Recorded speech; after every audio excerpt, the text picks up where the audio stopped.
सभी साथियों को नमस्कार। आपके अपने YouTube चैनल में सभी मित्रों का स्वागत है। एडमिशन सभी कर्मचारी के लिए बड़ी खुशखबरी इस अपडेट से लागू होगा आरटीओ इतना आएगा। चलिए जानते हैं साथियों इस चैनल के माध्यम से लेटेस्ट अपडेट को। आरटीओ इतना आएगा पर आई खुशखबरी इस दिन से देश में लागू होगा जो कि आरटीओ इतना आएगा। चलिए जानते हैं लेटेस्ट जानकारी को, पूरी अपडेट को चैनल के माध्यम से जानने का प्रयास करेंगे। तो चलिए जानते हैं लेटेस्ट अपडेट को। जितने भी नए कर्मचारी साथी जुड़े हैं सभी से मेरा निवेदन है पूरी अपडेट जानने का प्रयास करेगा। यदि आपने अभी तक चैनल को सब्सक्राइब करने का प्रयास नहीं किया है तो जल्द से जल्द चैनल को सब्सक्राइब कर लीजिए साथियों। चलिए जानते हैं लेटेस्ट अपडेट को। एडमिशन सरकारी कर्मचारी के लिए आरटीओ तनाई की चर्चा एक लंबे समय से चली आ रही है। अब यह उम्मीद की जा रही है कि जल्द ही इसे लागू किया जा सकता है। केंद्र सरकार के अधीन आने वाले लाखों कर्मचारियों को इस आयु से वेतन उल्लेखनीय बढ़ोतरी मिलने की संभावना। पिछले बार 7 तनाई के 16 में लागू किया गया था। इसके बाद अब 25 में आरटीओ तनाई को लेकर औपचारिक संकेत मिलना शुरू हो गए हैं। कर्मचारी यूनियन को विशेषज्ञों का मानना है कि सरकार 1 जनवरी 2026 से लागू कर सकती है और हालांकि इसकी घोषणा 24 के अंत 2025 की शुरुआत में हो सकती है। कब लागू होगा आरटीओ तनाई?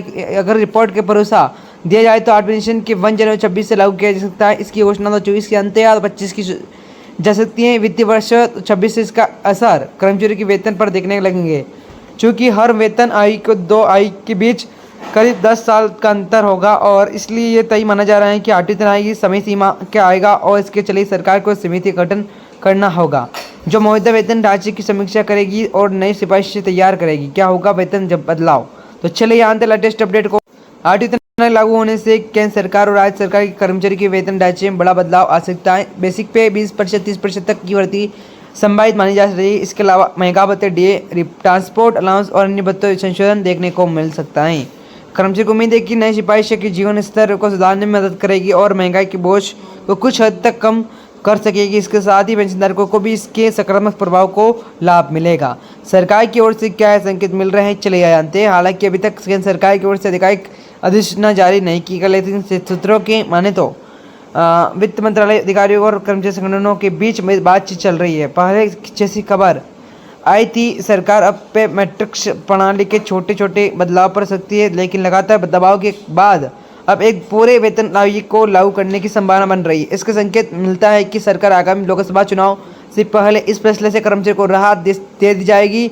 और कर्मचारी की मांग और संगठन की संक्रियता की बात की जाए तो कर्मचारी संगठन की ओर से लगातार ये मांग उठाई जा रही है कि आरटीओ तनाई लागू समय पर, और इसके लिए सरकार अभी तक तैयारी शुरू कर रहे हैं। उन्होंने यह भी कहा है कि मौजूदा महंगाई दर को और जीवन यापन के खर्चों को देखते हुए यह जरूरी हो गया है कि वेतन और व्यापक संशोधन किया जाए। संगठनों के प्रधानमंत्री और वित्त मंत्रालय की ओर ज्ञापन सौंपकर भी यह मांग रखी और नई वेतन प्रणाली समय पर लागू और कर्मचारी उचित वेतन लाभ मिले। पेंशनरों को भी मिलेगा लाभ। एडमिशन का असर केवल कार्यरत कर्मचारी पर नहीं बल्कि रिटायर्ड कर्मचारी यानी पेंशनधारकों पर भी पड़ेगा। आरटीओ तनाई के तरह इस बार भी उम्मीद की जा रही है कि पेंशन की गणना के बदलाव किया जाएगा। इससे पेंशन की आय बढ़ोतरी होगी जिससे रिटायर्ड लोगों को महंगाई के इस समय बेहतर जीवन यापन में सहायता मिलेगी और खासकर वे पेंशनर जिनकी पेंशन कई वर्षों से स्थिर बनी हुई है उन्हें इससे बड़ा लाभ मिल सकता है। कितने कर्मचारी को होगा सीधा फायदा? तो चलिए जानते हैं लेटेस्ट अपडेट को।